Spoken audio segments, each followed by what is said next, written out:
Salut à tous et bienvenue pour cette nouvelle vidéo colis slash news sur les SSD et tout le bazar. Parce que d'abord je vais vous parler de ce qui m'est arrivé, on va dire, en termes de SSD récemment. Alors pour l'instant, aucun nouveau SSD, la neige ainsi que le fait que je fasse cette vidéo peu après la précédente vidéo de colis, fait que je n'en ai pas reçu depuis. Par contre, au niveau de mes recherches et de tout ce que j'ai pu voir sur comment débloquer les SSD et ce genre de trucs, j'ai quelques petits trucs à vous dire. Première chose, j'ai réussi à débloquer le Intel sans l'effacer. Visiblement, il y a une méthode faisable pour réussir avec les SSD de type SandForce à pouvoir les débloquer sans que tout soit perdu en fait, réussir à récupérer ces données, etc. Le problème c'est que je sais pas du tout si ça fonctionne qu'avec le Intel en question, si c'est reproductible, si c'est juste un coup de chance, ou ce genre de truc. Donc du coup, j'ai besoin encore de SSD à base de composants, enfin de contrôleurs SandForce qui seraient bloqués, pour pouvoir voir s'il y a moyen de reproduire cet exploit avec un autre SSD. Donc comme d'habitude, j'ai toujours autant besoin de vous parce que ce genre de truc, je ne les trouve absolument pas sur eBay ou sur le Bon Coin ou je ne sais pas quoi. Des SSD en panne, personne en vend. En même temps, encore une fois, qui sait qui voudrait d'un SSD en panne à part moi pour bricoler et essayer de trouver des solutions pour débloquer ce genre de truc et éventuellement faire un tutoriel si j'arrive à trouver quelque chose de concluant. Alors bien sûr, si ce sont pas des SSD à base de SandForce ou si ce sont d'autres types de pannes que le fait qu'ils soient bloqués et que l'on puisse récupérer aucune donnée, ça me va aussi, ça m'intéresse aussi, mais pour d'autres raisons. Là, ce sera pour voir s'il y a moyen de réussir à récupérer, à refaire fonctionner, ou au contraire, si c'est pas récupérable, comprendre pourquoi c'est tombé en panne et faire une vidéo sur le sujet de ce qu'il faut acheter, quels critères pour un bon SSD, ce genre de truc. Mais en l'occurrence, là, ça n'a rien à voir avec le problème que je viens de vous dire. Donc le Intel qui est à base de SandForce, qui était bloqué, même symptôme que pour le OCZ ou pour le Kingston HyperX Fury ou le V300 en panne que j'ai pu avoir sous la main, là j'ai réussi à le faire refonctionner, récupérer les données qui étaient dedans. Bon, les données ne m'intéressaient pas bien entendu, mais j'ai réussi à voir que les partitions étaient là et qu'elles étaient intactes. Donc ensuite je les ai effacées bien sûr immédiatement, et j'ai remis le SSD en fonctionnement, il a l'air de refonctionner. Bon, après je sais pas s'il est fiable, ça l'avenir nous le dira. Je l'ai mis dans un ordinateur histoire de voir s'il est fiable ou s'il va cracher ou ce genre de truc, donc on verra ça à long terme. En tout cas, les données ne sont pas totalement perdues, visiblement il y a moyen, bon peut-être pas à tous les coups, mais en tout cas il y a visiblement peut-être une possibilité, en tout cas avec celui-là, de pouvoir récupérer les données. Bon, les données à l'intérieur n'étaient pas du tout importantes d'après le propriétaire, donc tout a été effacé, etc. Mais voilà. Donc par contre, si vous avez un SSD à m'envoyer avec des données qui vous intéressent dedans, vous avez envie de les récupérer, je peux vous faire un backup si jamais j'arrive à le débloquer ou je ne sais quoi. Alors la solution pour le débloquer est encore assez floue, parce que j'ai utilisé plusieurs utilitaires, etc. Et c'est que en le rebranchant qu'il est revenu, etc. Donc je ne sais pas du tout ce que j'ai fait qui l'a débloqué. C'est bien ça le problème. Donc c'est pour ça que j'ai besoin d'autres SSD utilisant le même composant. C'est parce que je peux pas rebloquer le SSD. Malheureusement, ça c'est pas possible. Je sais pas comment il fait pour se bloquer. Voilà. Donc j'essaye quand même de bloquer ces SSD, mais j'arrive toujours pas à trouver. D'ailleurs, de toute façon, je crois que même les ingénieurs qui ont fait ces SSD ne savent pas pourquoi ils bloquent.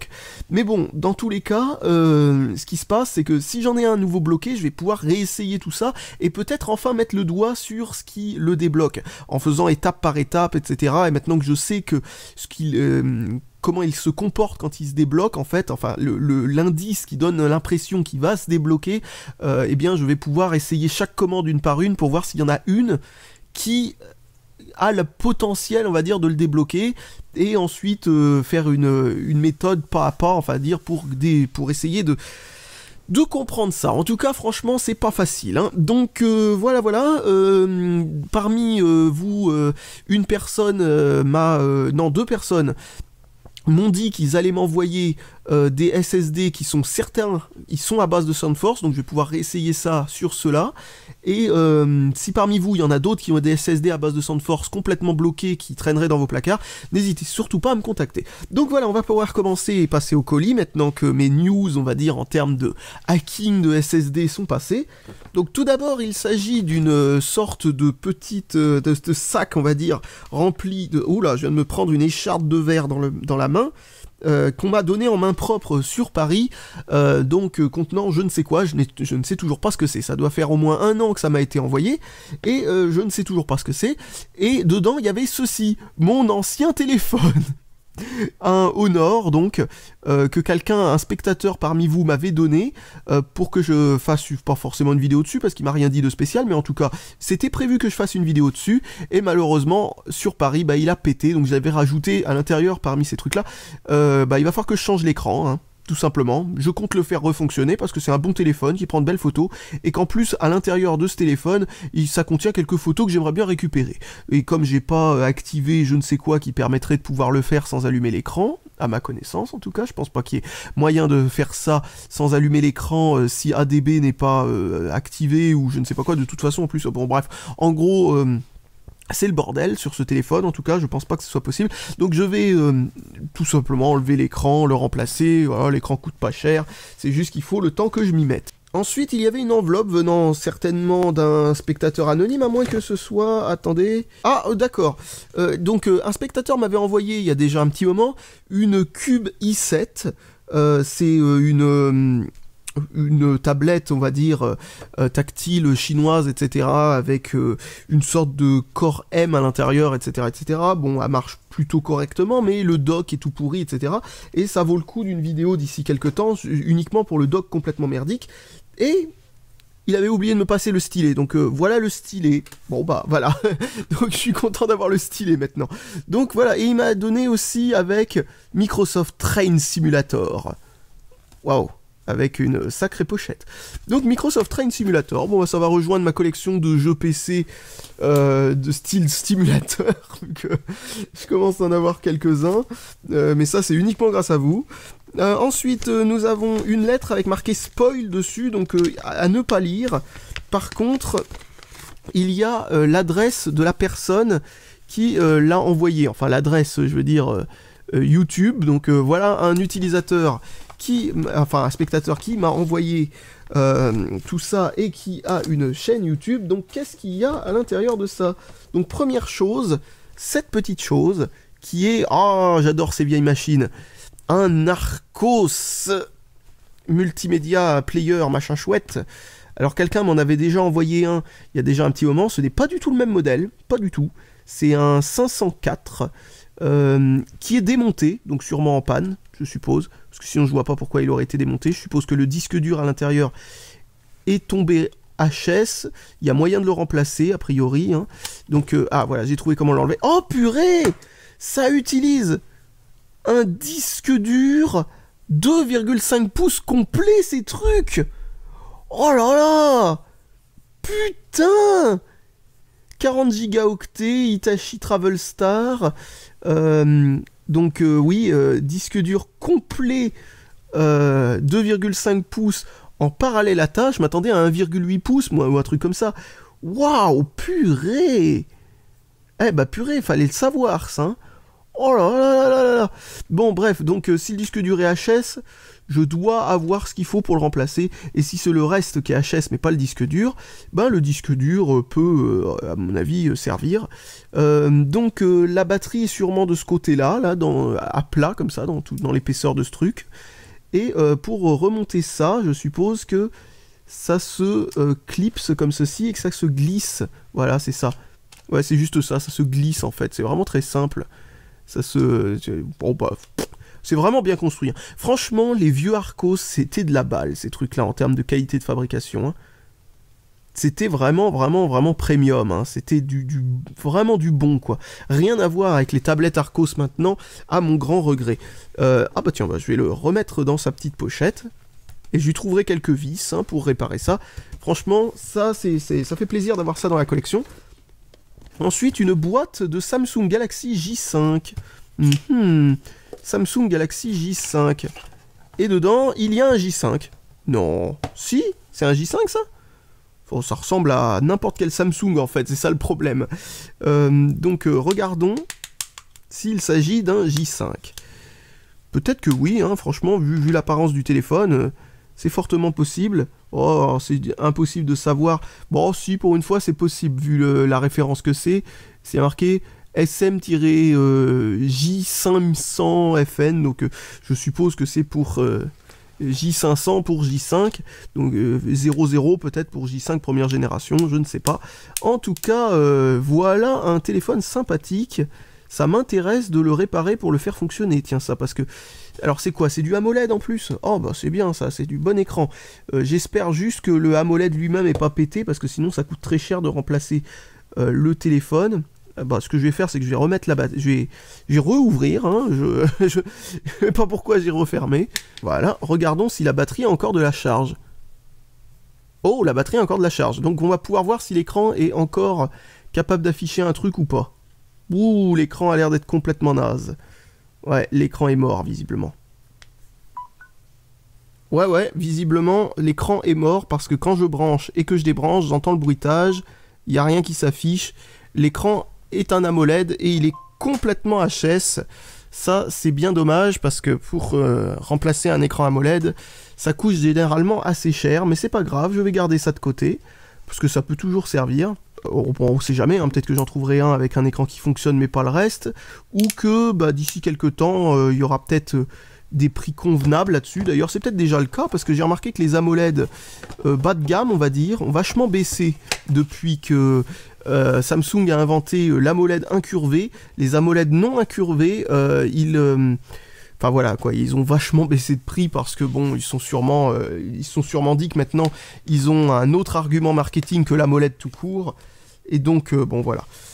Oh, un Sony Walkman. Donc comment il s'ouvre celui-là? Comme ça.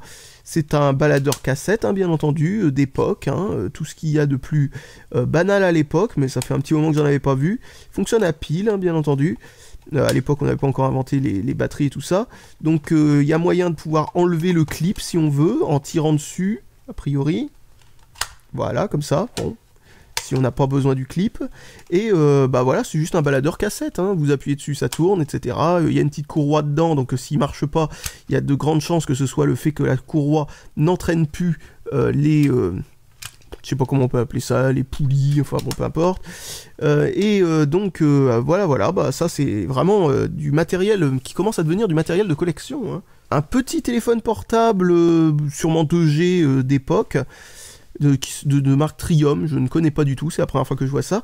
Et ici nous avons ceci, c'est encore une sorte de Walkman quoi, hein, mais pas de la marque Sony, beaucoup plus lourd, qui a l'air bien mieux fabriqué d'ailleurs, avec un haut-parleur.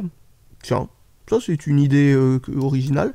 Un petit bouton pause ici, qui est fait de marque Sanyo quoi. Bon, Sanyo, hein, on connaît tous a priori, ou si on connaît pas, bah on connaît pas, hein. Ça appartient à Panasonic. C'est une marque japonaise qui fait de la très très grande qualité, et bah du coup... voilà, ça se voit hein, de toute façon. Et donc ça fonctionne avec des piles aussi que l'on met là-dedans et puis on ferme comme ça. Ensuite nous avons ceci, quelques petits condensateurs, peut-être utiles pour divers projets. Et des petits morceaux de plastique ici qui me font dire qu'elles viennent de ce que je viens de trouver, qui vient juste après. Ce sont des petits morceaux de plastique qui viennent de la coque de la Super NES, parce que cette Super NES visiblement, désolé d'avoir bougé la caméra, elle fait comme celle de Thibaut que j'avais switché, c'est-à-dire que le plastique a visiblement pris je sais pas, le froid très très fort quoi, la gelée quoi, et bah ça a pété, voilà. Alors il y a marqué Super NES PAL version, et c'est une version PAL mais spéciale parce que elle a un RF out. Tiens, ça c'est marrant, je savais même pas que ça existait. Bon, elle est complètement défoncée au niveau de la coque supérieure. C'est dommage, mais c'est pas grave, hein. C'est sûrement pour ça qu'on me la donne, hein, parce que ça coûte quand même bonbons maintenant, hein, une Super NES en bon état. Bon, pas si cher que ça en fait, mais enfin ça dépend où on cherche, hein, mais bon, voilà, c'est pas la console rétro la plus chère a priori, mais quand même, hein, je sais, j'ai pas regardé depuis longtemps, hein, si ça se trouve ça s'est envolé depuis. Donc voilà, hein, grande qualité, la carte mère est nickel comme d'habitude avec ces trucs là. Mais la coque supérieure a tendance à devenir friable si elle a été mise dans un grenier ou dans un je sais pas, une cave ou je ne sais pas quoi, qui n'est pas chauffée. Donc en gros, si ça a pris du -3 ou des trucs comme ça, régulièrement, tous les hivers, bah, la coque finit par arriver dans cet état-là, c'est-à-dire qu'elle est complètement, mais complètement friable. Par contre, ça veut pas dire que la machine a perdu de son intérêt et de sa qualité, parce que bon, c'est rien du tout, quoi. Au pire, hein, si vous en avez une dans cet état-là, et que vous avez que ça comme Super NES, que l'habitude, enfin, je sais pas pourquoi vous en aurez 5000, eh bien, vous enlevez la coque, et puis vous collez ça à la super glue ou que je ne sais pas quoi, hein, vous trouvez comment faire, je sais pas, vous mettez de la colle un petit peu autour, enfin non, pas forcément tout autour parce que c'est quand même un petit peu, vous aurez du mal à la démonter ensuite, mais vous faites les coins par exemple, et puis ensuite vous posez ça, et puis logiquement vous devriez pas avoir de problème. Et vous pouvez l'utiliser de toute façon, hein, si vous n'avez pas envie de la switcher, vous n'avez pas vraiment de raison de l'ouvrir parce que, encore une fois, ce genre de console, ça tombe jamais en panne, hein, je sais pas pourquoi. Pour terminer sur la Super NES, comme vous avez pu le remarquer, dessus il y a marqué PAL version et il y a un port RF out, donc je suppose que c'est une version très ancienne de la Super Nintendo parce que j'ai jamais vu de Super Nintendo avec ce port RF out en Europe. Donc je suppose que ça devait être là dans les toutes premières, parce que normalement il y a juste la prise standard Nintendo pour pouvoir brancher en Péritel ou en Composite. Ensuite un autre colis avec dedans une alimentation Advance. Waouh, avec un ventilateur vert fluo. Ouais, j'avais jamais vu cette variante. Très très moche. Jamais vu un ventilateur d'une couleur étrange comme celle-là. Alors, il y a marqué MPT 7500. Ça se prétend de combien de watts, ça, encore? Elle est lourde, putain. Pourquoi elles sont si lourdes, leurs alimentations, alors que les FSP, elles sont super légères et elles marchent super bien? Tiens, alors, il y a marqué charge combinée 727 watts. Oh, purée. Quoi, 750 watts, il y a marqué. Ah, d'accord. Donc... ah oui, donc charge combinée de tout, ça fait 727, mais là, ils disent 750. Attendez. Je vous mets ça à l'endroit parce que ça va être plus pratique pour vous. Regardez-moi ça. 750 watts, ok. Charge combinée du 3,3 volts et du 5 volts, c'est-à-dire les deux trucs dont on ne sert absolument pas, 350 watts. Par contre, charge combinée sur le 3,3, 5 et 12, 727 watts. Je suis désolé, mais c'est pas une 750 watts si quand tu combines les trois tensions vraiment utiles, tu te retrouves avec 727 watts. C'est complètement débile. Déjà, là, on nous gruge. Parce que normalement, on ne compte pas le 5 volts de veille ou le moins 12 volts dans le calcul final. Hein. Ça, c'est complètement débile. Bon, bref. Mais pire encore, une bonne alimentation 750 watts, c'est une alimentation 750 watts uniquement sur le 12 volts.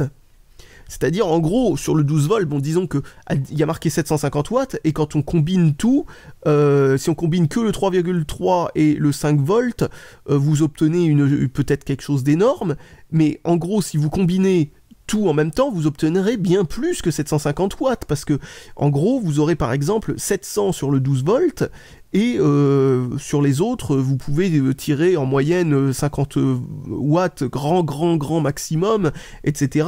Même si vous pouvez en tirer 350 en théorie dessus, parce que personne ne va jamais tirer 350 watts en 3,3 et 5 volts. Les cartes mères utilisent le 5 volts uniquement pour l'USB de nos jours. Le 3,3 volts sert presque à rien, et le 12 volts sert à tout le reste, à absolument tout, c'est-à-dire au CPU, aux cartes graphiques, au disque dur, sauf si c'est un disque dur 2,5 pouces ou un SSD, là ça utilisera le 5 volts, ça sert aussi au lecteur CD, ça sert à tout quoi, le 12 volts sert à tout, le 5 volts sert à, comme je l'ai dit, les SSD ou les disques durs 2,5 pouces, c'est tout, et les USB.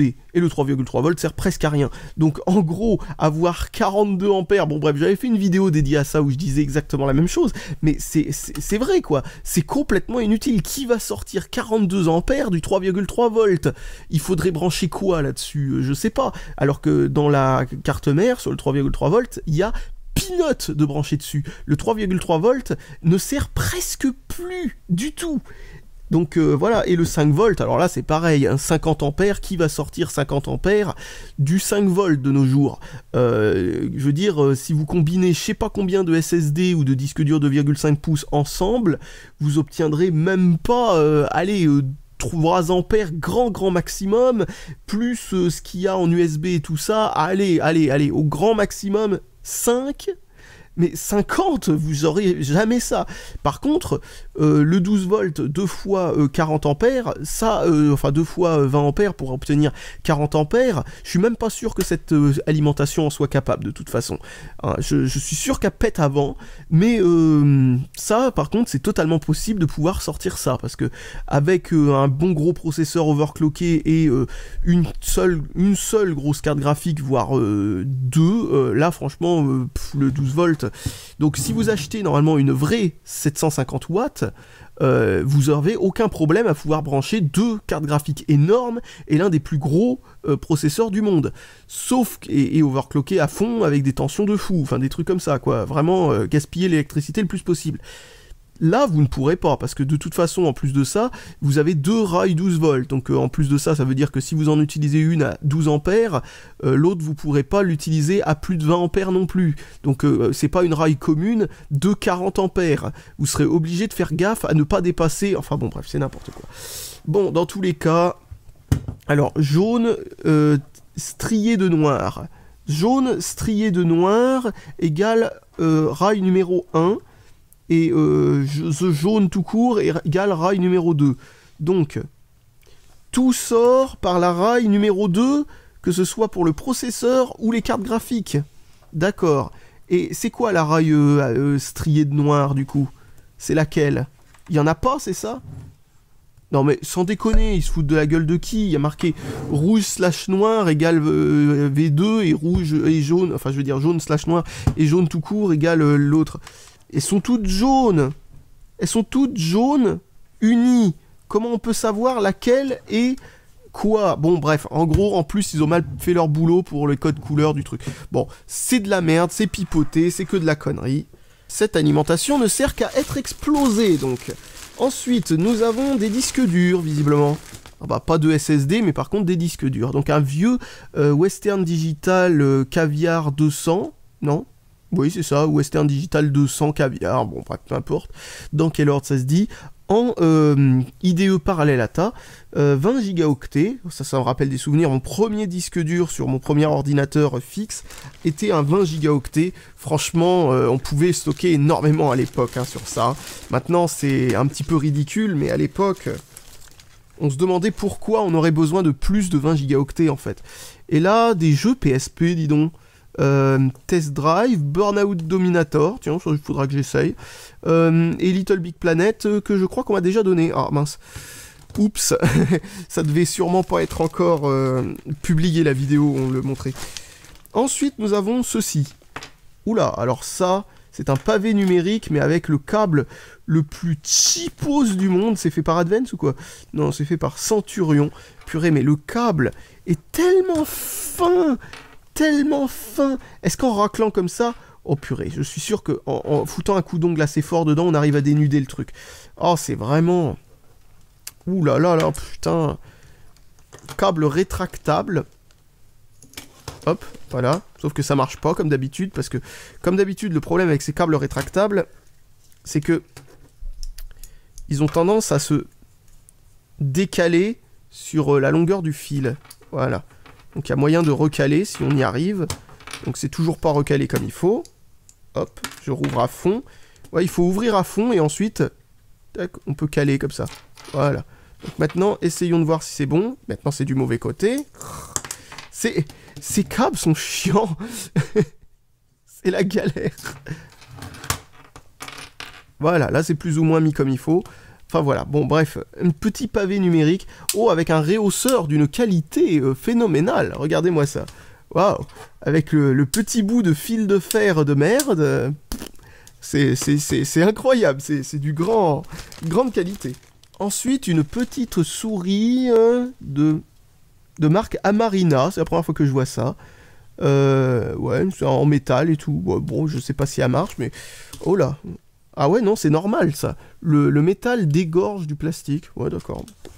Waouh, alors là, c'est pas marqué dessus, a priori. Ou est-ce que ça... On dirait un Sony Ericsson. Il y a marqué S65. Où est passé le logo Sony Ericsson, par contre? Ça, c'est la grande question. Siemens. Ah, d'accord, c'est Siemens. Alors là, c'est la première fois que je vois ça. Alors j'ai cru voir qu'il y avait une sorte de bout de scotch pour pas que le cache batterie se barre tout le temps, là, une bout de je sais pas, pas de scotch, comment on appelle ça, de pâte à fixe. Purée, il ressemble trop à un Sony Ericsson K700i, au niveau du petit joystick et tout ça, etc. En plus, il s'appelle S65, comme si ça fonctionnait sous le même système d'exploitation. Bon, bref. Alors, ensuite, nous avons ceci. Oula! D'accord. Waouh, un Sony Ericsson visiblement tactile. Avec un pavé comme ça qui se... Alors ça, franchement, c'est un design vraiment particulier. Avec divers boutons, etc. Comme d'habitude, voilà. Memory stick duo. Bon, bah, ça c'est parce que c'est Sony. Et Memory stick duo, donc une carte super longue par rapport à la taille d'un téléphone. C'est... Waouh. C'est comme mettre une carte SD complète à l'intérieur d'un téléphone. Ça se fait plus, ça, heureusement d'ailleurs. Sinon... Bon, bref. Voilà. Qu'est-ce qu'il y a d'autre d'intéressant à voir là-dedans? Oh, il y a un truc qui se décompose ici. Bah. Ouais, je sais pas ce que c'est, mais il y a un truc qui se décompose ici. Là, il y a un autre capuchon ici pour cacher... qui a l'air de se décomposer, lui, avec. Pour cacher une sorte de prise de jack petit format. Un bouton power, sûrement un truc infrarouge ici pour pouvoir communiquer, une molette comme sur les... qui est cliquable d'ailleurs, comme sur les BlackBerry. Ensuite là il y a de quoi ouvrir, si j'y arrive, voilà. Batterie de Sony Ericsson, voilà, de quoi mettre ça un peu gonflé d'ailleurs, mais pas plus que ça, de quoi mettre une carte SIM dedans, au format ancestral maintenant qu'il est, le format mini SIM, format qu'on appelle aussi SIM classique la plupart du temps, sauf que SIM classique en réalité c'est la taille d'une carte bleue. Donc ok, bah ouais, bah, ça c'est sympa, je sais pas sous quel système d'exploitation ça peut fonctionner, c'est intéressant. Il n'y a pas de track point ou je ne sais pas quoi, donc ça me fait soupçonner que c'est peut-être pas du Windows Phone.